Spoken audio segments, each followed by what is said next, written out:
আজকে যাব মেডিকেলে, তো একটু সকাল সকালে ঘুম থেকে উঠে পড়ছি। তো চলো ফ্রেশ হয়ে আসি, তারপরে তোমাদের সাথে বিস্তারিত শেয়ার করছি। A few moments later. Hello viewers, আসসালামু আলাইকুম, welcome back to my channel. তো আমি তোমাদের সাথে আছি বিটির সাথে। কেমন আছো তোমরা? আশা করি সবাই অনেক ভালো আছো। আর আমিও চলে আসলাম তোমাদের মাঝে নতুন একটা ভিডিও নিয়ে। তো আমি যেহেতু অতটা ভালো পারি না, নতুন শুরু করেছি, একদমই নতুন। আমি ইউটিউবে কিভাবে ভয়েস ওভার করতে হয়, কিভাবে এডিটিং করতে হয়, আমি কোনো কিছুই জানি না। তবে তোমাদের ভালোবাসা পেলে হয়তো আস্তে আস্তে সব কিছুই শিখে নিব, কারণ শেখার তো কোনো শেষ নেই।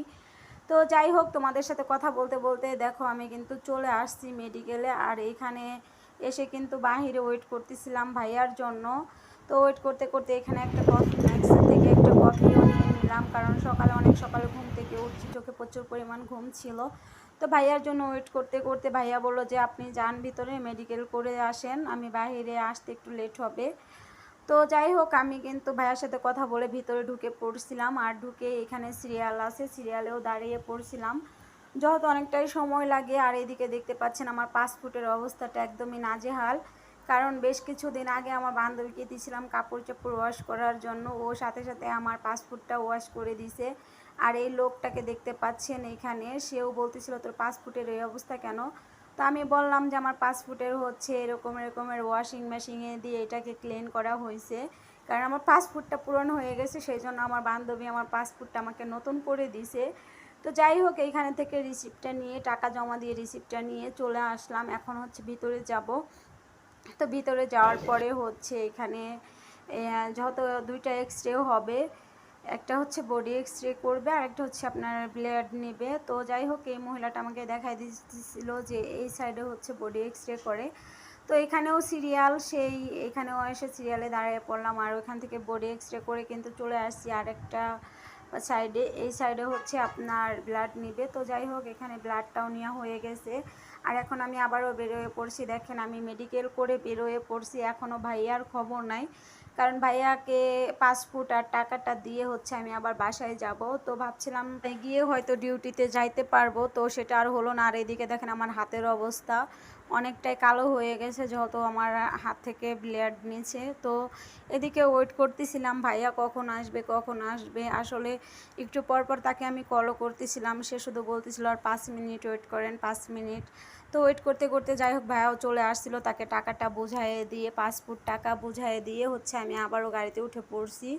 তো বাসায় যাইতে এখন আমার আবার 1 ঘন্টা মতন সময় লেগে যাবে। তো এদিকে দেখেন রাস্তায় এত পরিমাণ গরম ছিল, আসলে খুবই বিরক্ত লাগতেছিল। যেহেতু আমি অনেক সকালে বাসা থেকে বের হয়েছিলাম, 7:30 7টা নাগাদ বের হয়ে পড়ছিলাম। আর সকালে একদমই নাস্তা না করে বের হয়েছিলাম, প্রচুর পরিমাণ ক্ষুধাও লেগে গিয়েছিল। তো এতটা সময় যদিও লাগে না, তো তারপরে ভাইয়ার জন্য একটু লেট হয়ে গিয়েছিল। আর ভাইয়াই কিন্তু আমাকে ফার্স্টে বলছিল একটু সকাল সকালে বের হওয়ার জন্য। সে আমাকে একটা টাইম দিছিল, যে টাইমটার মধ্যে গিয়ে ওইখানে থাকতে হবে। আমি কিন্তু সেই টাইমটার আগেই চলে গিয়েছিলাম। আর ভাইয়া কিন্তু অনেক লেট করে আসছিল, আমার মেডিকেল হয়ে গেছে, তারপরে অনেক পরে আসছিল। তো যাই হোক, আপনাদের সাথে কথা বলতে বলতে দেখেন আমি কিন্তু প্রায় চলে আসছি। তো দেখি এখন হয়তো গাড়ি থেকে নেমে যাব কিছুক্ষণের মধ্যে। আর এই তো দেখতে পাচ্ছেন আমি কিন্তু গাড়ির থেকেও নেমে পড়েছি। এখন হেঁটে হেঁটে আমার বাসায় যাইতে প্রায় 10-15 মিনিটের মতো লেগে যাবে, যদি এখানে গাড়ি নেওয়ার মতন কোনো অপশন নাই, কারণ রাস্তার অপর সাইডেই আমার বাসা। তো এই তো দেখতে পাচ্ছেন আমি কিন্তু রোডটা পার হয়ে গেছি। আর এদিকে দেখেন এত পরিমাণ রোদ ছিল, কি বলবো, রোদের মধ্যে আমি মনে হয় হাঁটতেই পারতেছিলাম না। আর আমি রোদটা একদমই সহ্য করতে পারি না। যাই হোক, তো আপনাদের সাথে কথা বলতে বলতে রোড পার হয়ে গেলাম। আর এদিকে দেখেন রাস্তার যে ভিউটা ছিল, আজকে বাহিরের যে ওয়েদারটা ছিল, তো এক কথায় এত পরিমাণ গরম ছিল। এখন এই তো দেখেন এখানে একটা গাছ ছিল, একটু ছায়া, মনে হচ্ছিল যে এখানে একটু দাঁড়ায় একটু রেস্ট নিয়ে নেই। তো যাই হোক, এই তো চলে আসছি প্রায়। আর এই যে দেখতে পাচ্ছেন পাহাড়টা, এই পাহাড়ের উপরেই কিন্তু আমার বাসা। তো আর হয়তো 5 মিনিট লাগবে, ওই যে সেইটা দেখতে পাচ্ছেন উপরেই আমার বাসা। আর এই তো ফাইনালি দেখতে পাচ্ছেন আমি বাসায় চলে আসছি। আর আমি কিন্তু অফ ক্যামেরা একটা রেস্টুরেন্ট থেকে খাবার নিয়ে আসছিলাম। তো প্রচুর পরিমাণ ক্ষুধা লাগছে, আইসায় চেঞ্জ করে খাইতে বসে পড়ছি। তো সবাইকে অনেক অনেক ধন্যবাদ, যারা আপনাদের কষ্ট করে মূল্যবান সময়টা নষ্ট করে আমার ভিডিওটা দেখছেন, যদিও আমার ভিডিওটা ওরকমের ভালো আমি করতে পারি নাই। তো সবাই ভালো থাকবেন, আল্লাহ হাফেজ, দেখা হবে নেক্সট ভিডিওতে।